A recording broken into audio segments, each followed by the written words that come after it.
Welcome everybody, What the Flick, Game of Thrones, Episode 6, Season 3, The Climb. You got it this time. I got it, yeah, I nailed it. So I want to jump, if you guys are cool with it, to the, first of all, it's just a masculine conversation today, not messing around with Anna. Yeah, So no legs. Let's go to that, I disagree. the conversation cross them. at the end between Varys and Littlefinger. Oh, so we're wow, going to jumping get right to the end of Yeah, it. we're going to get to the top of the climb right away. Okay. Yeah, well, obviously that's why. I mean, that's why I watch Game of Thrones. Right, that's what I figured. Yeah, I love it. I rewound it 5 times. Yeah, that's about right. I did at least 4, and I had the closed captioning on. Yeah. Oh, yeah. So I could follow exactly what they're saying, but I was still bewildered. But it doesn't matter how bewildered you are, you know. I'm like, everybody be quiet. By the way, no one was talking, right? Everybody be quiet. This is important. Right. So that gives you in a nutshell the different views of Varys and Littlefinger. Varys is more practical. I want to avoid the chaos because it gets people killed. It gets your nuts chopped off in the middle of the chaos, right? I mean, that's his practical experience, right? And what did that, before you continue, what did that remind you of, the notion, because Littlefinger said it's, this is, what is the realm, right? It's a ladder, that's all it is. It's something you climb, it's a manner to get ahead and win, right? But what did that, I'm curious if that reminded, I don't think you'll have the answer that I'm looking for just because Cenk and I are from the same veteran, but that reminded me of something very specifically. Like, it's fake, but we all accept it. It obviously didn't then. I was like, I'm watching this and I was like, Nielsen's. I'm like, it's the Nielsen. It's the I thought you were Nielsen. going to say like the American dream. No. Like It's much more practical, but it's this idea of something that we all know is total horseshit. But we all sign off on it and then operate our whole lives as if it's something incredibly real and tangible. Yeah, I mean, let alone Arbitron. I mean, the radio ratings are total illusion. Yeah. But anyway, so meanwhile, Littlefinger sees it from his perspective, and for him, it's, hey, it was chaos, and I thrived in the chaos. Thank God for the chaos, because if there was just order, well, then I couldn't have moved up. Right, I couldn't have gone up the ladder because there's the lords and I'm not a lord. There's the nobility, I'm not nobility. So he's like, hey, the chaos has been good to me. I love climbing. And if you don't, in essence what he's saying is you're a pussy. Right. And chaos is actually, in a sense, then fairer. Yeah, in a sense. Right. There's an equalizer to chaos. Yeah. Right? It's unfair. It's unfair to some people. Yeah, I love that It's unfair to scene the because weak, in his view. They had the talk just like one episode ago about Varys saying that he thinks Littlefinger is one of the most dangerous people in the realm, and we hadn't really seen Littlefinger being dangerous since maybe he betrayed Ned Stark or something like that. So it was good to see him willing to throw like one of his former confidants and employees to Joffrey in a particularly brutal scene. Like Varys had been talking about how, I still enjoy Littlefinger. Like we have our little like back and forth, but Littlefinger doesn't see it the same way. Like he was going for blood. It's like, and also Varys should know now that if it suits Littlefinger, obviously Varys is dead. So I'm just curious though why Littlefinger doesn't strike me as a guy who, and I'm sure you probably both disagree, but doesn't strike me as a guy who would have survived. Like Littlefinger? Yeah, because I don't see he's not particularly charming. He seems dangerous to a lot of people who would think, and who do you offend by killing him? Do you think, do you suspect he's got his band of spies who's going to be particularly loyal? After he's killed, they'll be like, no, I'm done with that guy, and I got to find somebody else to pay me. Yeah, I guess they were afraid of 2 things, and that's why he attached himself to these 2 things. One is information, so his network of spies, so he has things on people, right? But you're right, once you kill him, he no longer does, right? But also money. Remember, he was master of the coin, which is enormously important. If you're not born of the, of nobility, etc., in whatever time period, right? You weren't born in the right family, go for the money, right? Money brings power. Totally, but again, then he could have been he was only master of the coin because somebody else wasn't master of the coin. If he stopped being master of the coin because he got his throat cut on Monday morning, then, after lunch on Monday, Dave Williams is master of the coin. But I think that people like the king and that the power around the throne wanted to keep him around because he supposedly had this ability to finance all of their expensive habits, even though apparently he wasn't actually doing it. They thought he was magical with money, right? But it turned out he was just borrowing it. Right. Yeah. Well, that's at least some explanation. Right. To me, I have the same question about Varys.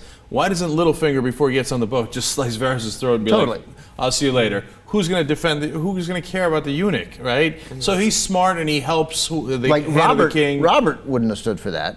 But Joffrey doesn't care. Joffrey wouldn't care if those guys killed each other. Yeah. Right. Yeah, and I don't think and Tywin doesn't care either. Tywin doesn't care, right? And so I think your point is better on Varys, and I'm surprised he survived, especially after screwing over Littlefinger many, many times, especially the last one, which he cared so much about. And you got a sense in that scene too that Varys was like, "Oh, right, this guy is more powerful than I am and more dangerous. I better watch myself." Right. Right. But Varys is probably smarter. So he might. Yeah, but they're both pretty damn smart. So just to go over it, partially, I'm going to say, so people watching understand, but mostly so I understand. So what Littlefinger, how Varys screwed Littlefinger was by keeping Littlefinger away from Sansa, by warning Sansa about Littlefinger through Raz. Right. And arranged the Loras Trying to arrange it, Sansa marriage Through so Lady that Olenna. Sansa would not run away with Littlefinger. Right. So that Sansa would stay and not run away with Littlefinger. And Littlefinger wanted Sansa because that to him was his key to the north. Yeah, and it was twofold. One, you get the key to the north, and that's going to help you set up your empire once you get on the throne, yada, yada. And number two, he always loved her mom, and she looks like her mom, and he's like, this is an awesome twofer. Younger version. Yeah, younger version, like back when I loved her, right? Yeah, Perfect. Exactly. But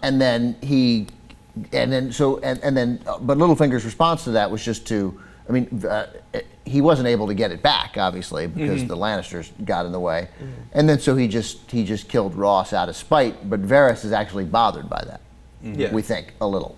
Yeah, I'm telling you, I like Varys. Yeah. I mean, there's a humanity to him. And which makes you think that scene with him and Ned, where he came to help Ned, which at the time, you don't know whether when he says, "I'd like to help you, but I just can't," now you think in hindsight, he wanted to help him, but obviously it was too late. He couldn't help. I think it's twofold. I think that one, he's mad that Raz is killed because I think he felt some sort of genuine connection to Raz, and he's not as heartless as some of the other people operating in the Game of Thrones.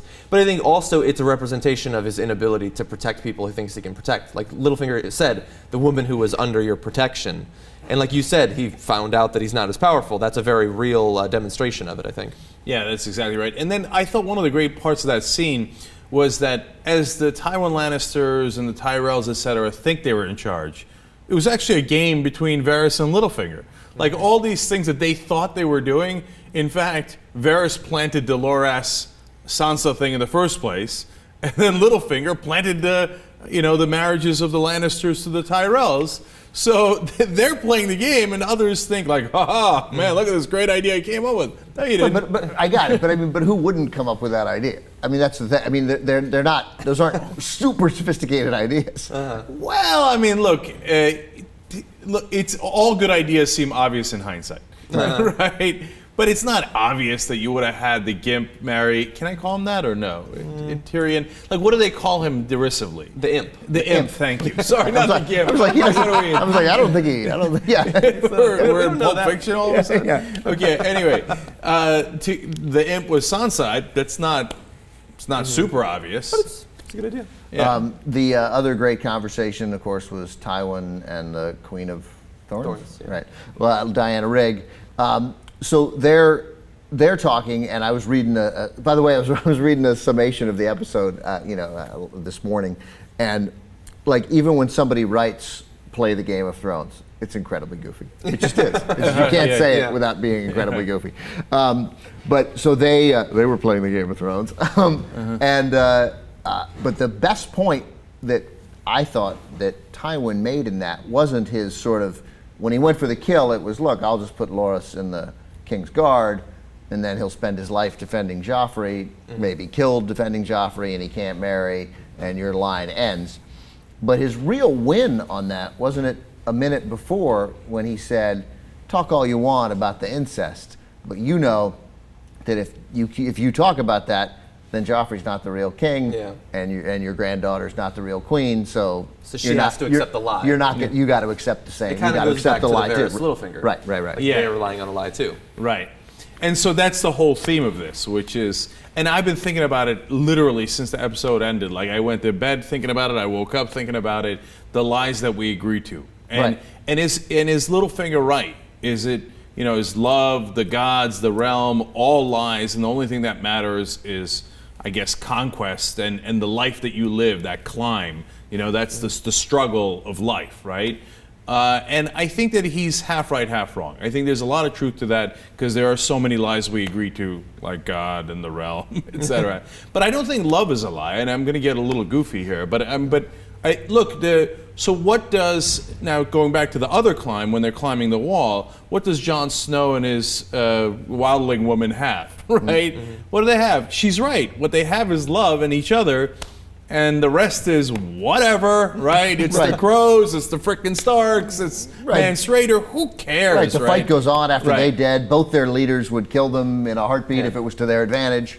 Right. And so for them, their love, again, I feel corny every time I say it, but is their climb, right? So that's why Littlefinger is only half right.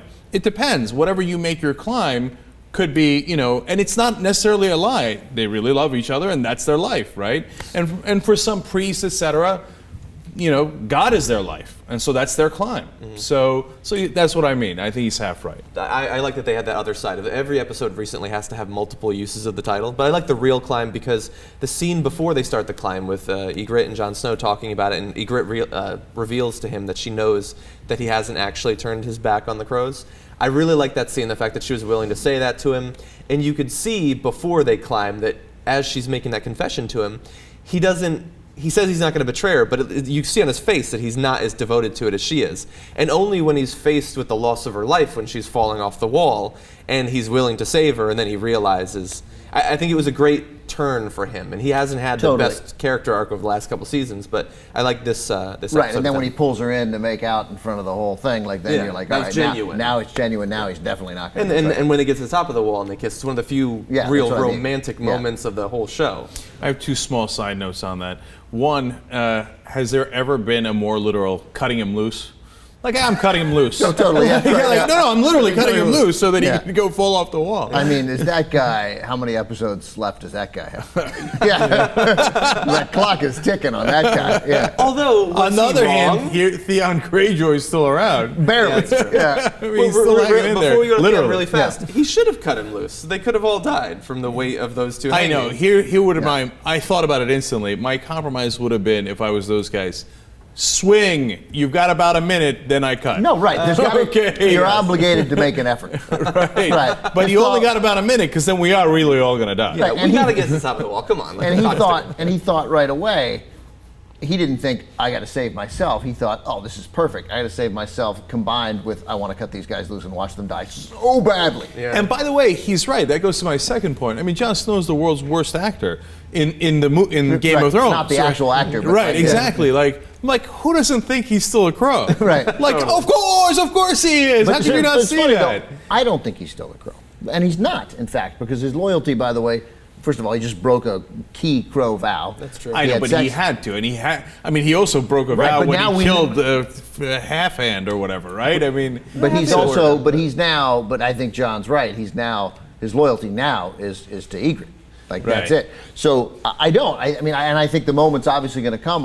He's not going to betray. I don't think he's going to totally. Mance Rayder, is that how we say it? Yeah. He's not getting rid of that guy totally. I mean, that army. That he is the unification that he is going to bring about. I see as inevitable. That's why Jon Snow's a good character. You don't know which way he's going to go exactly. And I said the minute he went to the wildlings that there's unquestionably going to be some degree of Stockholm syndrome, that he begins to empathize with the people that he's infiltrated. And your idea that he's going to combine the armies is the most logical thing I've ever heard. And now, which brings me to the point of my favorite point of the show is not where I'm right, but where you're wrong. What are you, Littlefinger? I'm Varys? Right. It's the Cenk's wrong. No, because a couple weeks ago, maybe even last week, we talked about whether Jon Snow could be, because as there is a, that he is Ned's son, and he could be on the throne, and you guys were like, I don't mean it wasn't even about Jon, but you guys just, no, bastards are blah, blah, blah. But all of a sudden, here's whatever her name is. What's the Vagine lady's name?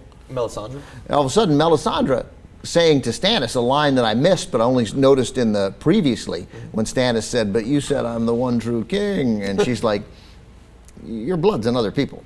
See it," right? Yeah. So all of a sudden, and she goes to get Gendry because he has the blood. He has the Baratheon blood. So she's picking him because he is important. He matters, and he's a bastard, right? Yeah. Yes, well, yes. okay. Be careful what you brag about, because my I'm interpretation. not bragging about anything. I'm just pointing out you're wrong. Yeah.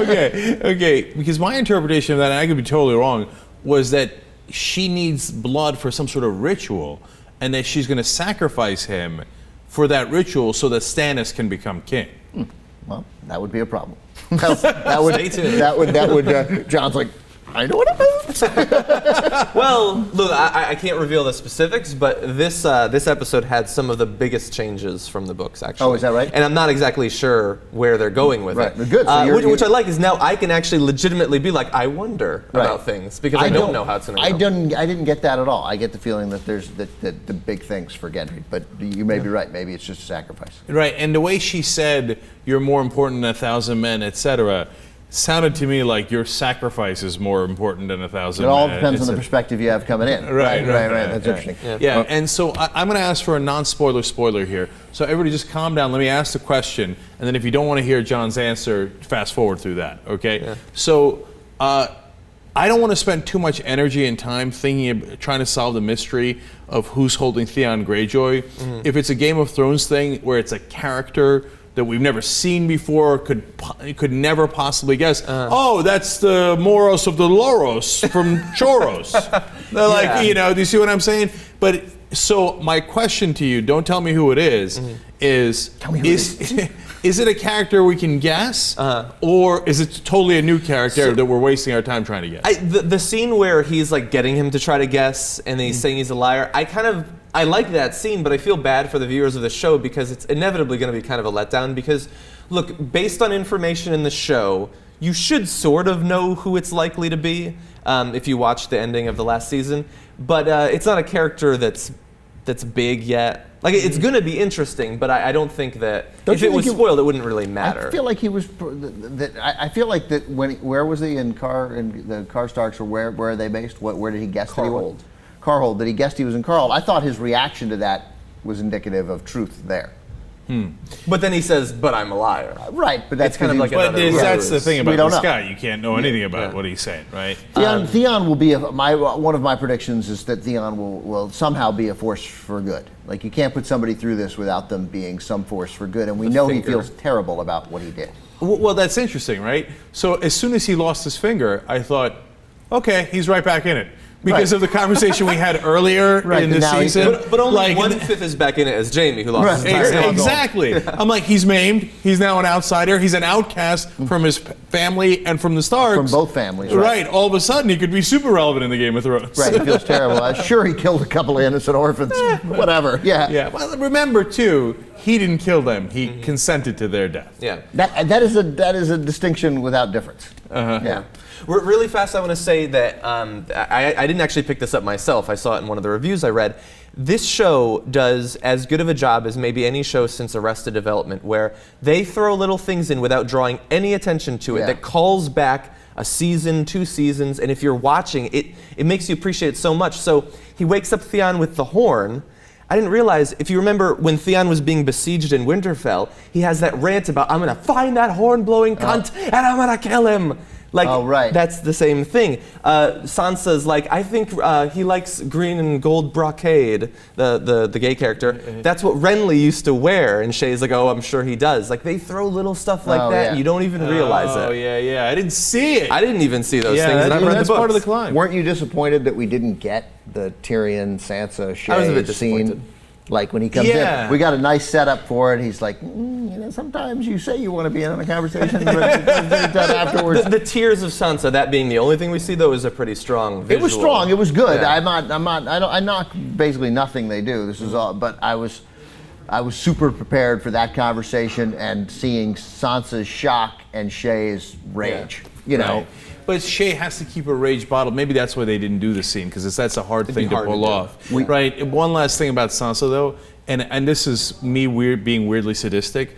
I enjoyed her tears at that. Okay, and let me tell you, So let me tell you why.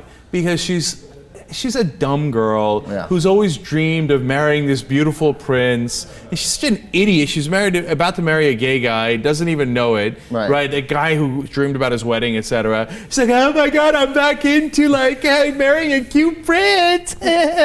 Okay, good. You got the imp. Okay, good. Good. Right, but it's going to work again. It's going to work out for her. That is an ideal alliance. But that's what I like. That's why I don't like her, because you have no idea. It was actually the best thing that could have happened to you, because he's a decent human being. Yeah. Right. We got to go, but I want to ask this: why didn't they climb the wall before? They do. They do? They climb the wall all the time? They said they said that the big beard guy. Times. Yeah. They do raids and All stuff like that. They just haven't sent an army over it before because they didn't have an army. Right. Well, they don't. And how many they send over this time? Well, so I don't think they show it, but I think the idea is that they go up there and then they throw down rope ladders, basically, so it's easier for troops to go over. Okay. And they're sending a raiding force, dozen. Okay, so they have gone guys. over before, because I was like, look, it's hard, but it doesn't seem like. You know, and then there's nobody there on the wall, right? It's just not. I guess it's undermanned. It's undermanned. It's right. so long. Right. Yeah, it's a big wall. It is. It's kind of. I mean, you would think the whole point was to guard the wall. If there's still thousands of men there. They said in the last episode, 19 castles, only 3 are manned even anymore. Right. They don't have the men. Yeah. All right. Did you enjoy the episode, real quick? 30 seconds. I did like it. Obviously, it didn't have as much action as some of the recent. Well, it did have action, but it didn't have as much momentous action. But you need these sorts of plot development scenes to make the action that'll happen in the next few episodes significant. My only real regret, aside from the fact that we didn't get to talk about Robb Stark scenes, but is that there was no Daenerys. No Daenerys. That always makes me sad. But Robb, we did learn every scene. Robb gets a little more interesting. Every time you see little things about him. I love the smart characters, and Robb is Robb smart. is super smart. Right. Yeah. Smart and honorable. Yeah. And unlike his dad, who was just honorable, and actually, I mean, the fact that he couldn't see the plot against him coming was greatly disappointing to me. Like it was horrible that he died. But looking back in hindsight, I'm like, he never could have won. He couldn't have won. He didn't want to play. He didn't want to play. But there's only one winner in the Game of Thrones. I just did it. All right. Next week, episode 7. Thanks, everybody.